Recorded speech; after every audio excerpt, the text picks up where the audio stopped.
There are 11 days missing from British history. In September 1752, nothing happened between the 2nd and the 14th. No births, no deaths, nothing. Not because records were lost. Because those dates never existed. Millions of people went to bed on Wednesday the 2nd and woke up on Thursday the 14th. The government had deleted 11 days on purpose. And here's the thing.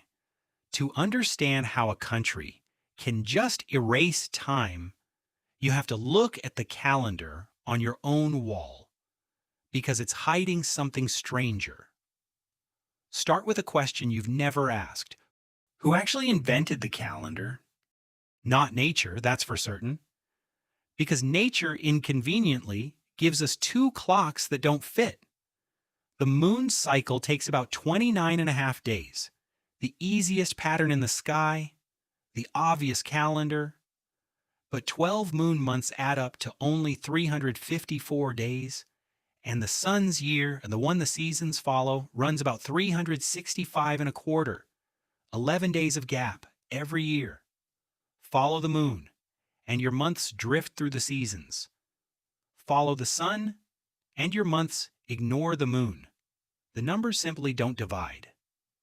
Which means something remarkable. A perfect calendar is mathematically impossible. Every calendar ever made, including yours, is a compromise. A choice about which lie to tell. So the real question was never who discovered the calendar, it's who got to decide. And the deciders for the calendar in your pocket were the Romans, who got it spectacularly wrong. The early Roman calendar by Roman tradition had just 10 months, starting in March. The 60-odd days of winter? Nothing. Unassigned. Crops didn't grow, so the calendar simply stopped and picked up again in spring. Sounds like ancient trivia until you check your phone. Count from March. September was month 7, and septem is Latin for 7. October, month 8, octo 8, same root as octopus. November 9, December 10. Then January and February were bolted onto the front. Every month slid 2 places, and nobody ever renamed them. So your calendar calls the 9th month 7th and the 12th month 10th. And it's been wrong in plain Latin for 2,500 years. You'll never see September the same way again. And that's the least embarrassing thing the Romans did to your calendar. Because here's who was in charge of keeping the Roman year aligned with the sun. The pontiffs, priests, who were also, this being Rome, working politicians. Their tool was simple. Insert an extra month whenever the calendar drifted. Their temptation was simpler. A stretched year kept a friendly consul in power longer. A trimmed one cut a rival's term short. Time itself became a political weapon. Add a few wars and some neglect, and by Julius Caesar's day, the calendar had drifted 3 whole months from reality. Harvest festivals were landing in early summer. The calendar had detached from the sky completely. Someone had to do something drastic. Caesar being Caesar, he did the most drastic thing in the history of timekeeping. He scrapped the lunar mess entirely and pegged the year to the sun.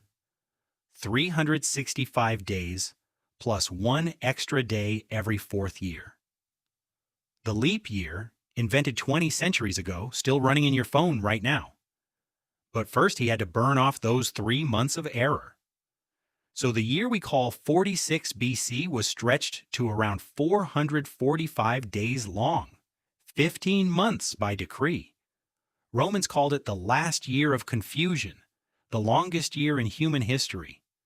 Caesar was assassinated the next year, and Rome renamed his birth month in his honor, Julius July. His successor Augustus took the next one, August. Every time you book something in July or August, you're writing the names of Roman rulers. And February's odd 28 days? It's the fossil of the calendar's oldest, messiest layer. The story that Augustus stole a day from it out of vanity is almost certainly a myth, so we won't tell it. So Caesar fixed the calendar. Done, surely. Here's the problem, and it's the best part of this whole story. Caesar's year was wrong, not very wrong, beautifully wrong. The real solar year isn't 365.25 days. It's about 365.2422. The difference?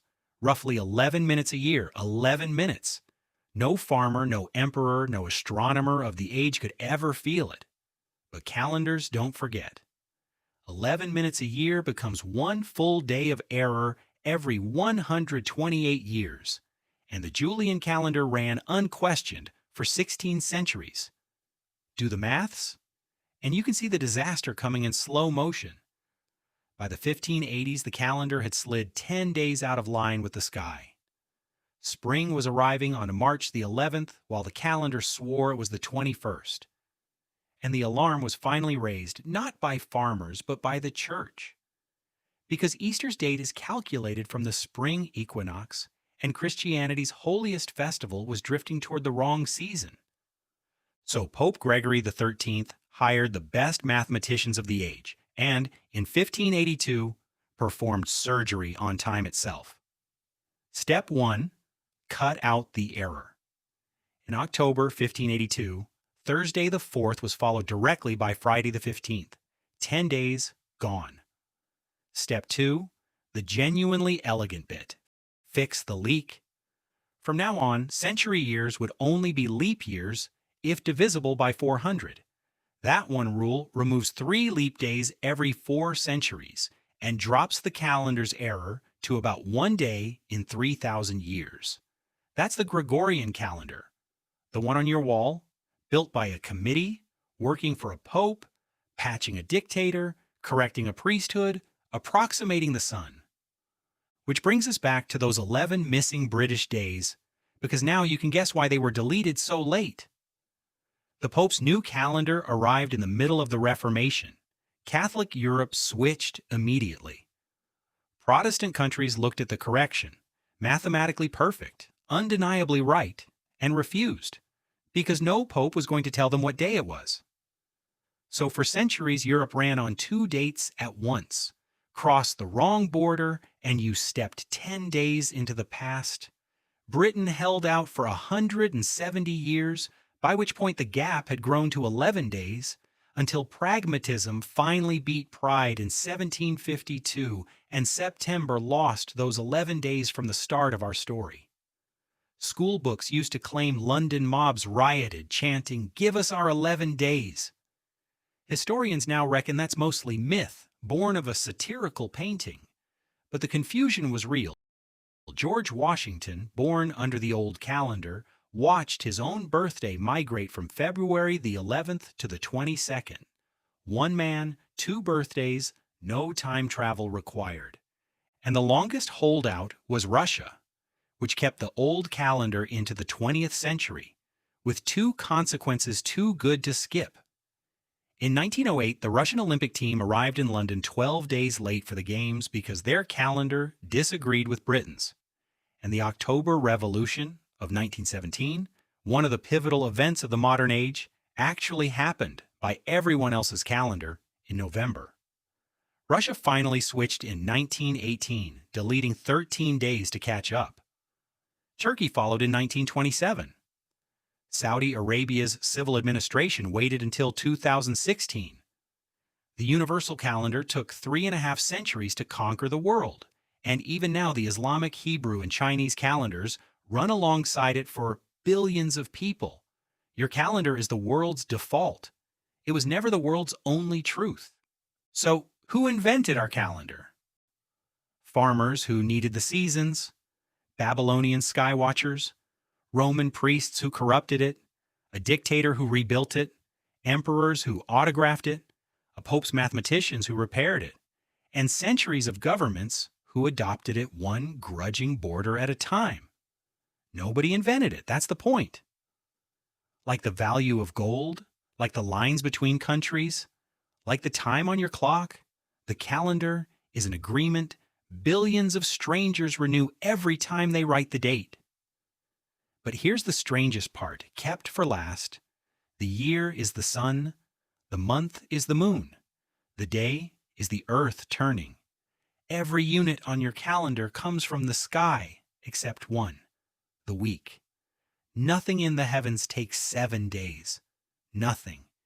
It is the only part of your calendar that is pure human invention. And the 2-day weekend attached to it is so new your great-grandparents probably never had one. So who decided your entire life would run in circles of 7? That's the next story, and it's worth knowing. Thanks for watching. Please support the channel if you've learned something new, and we'll see you in the next video.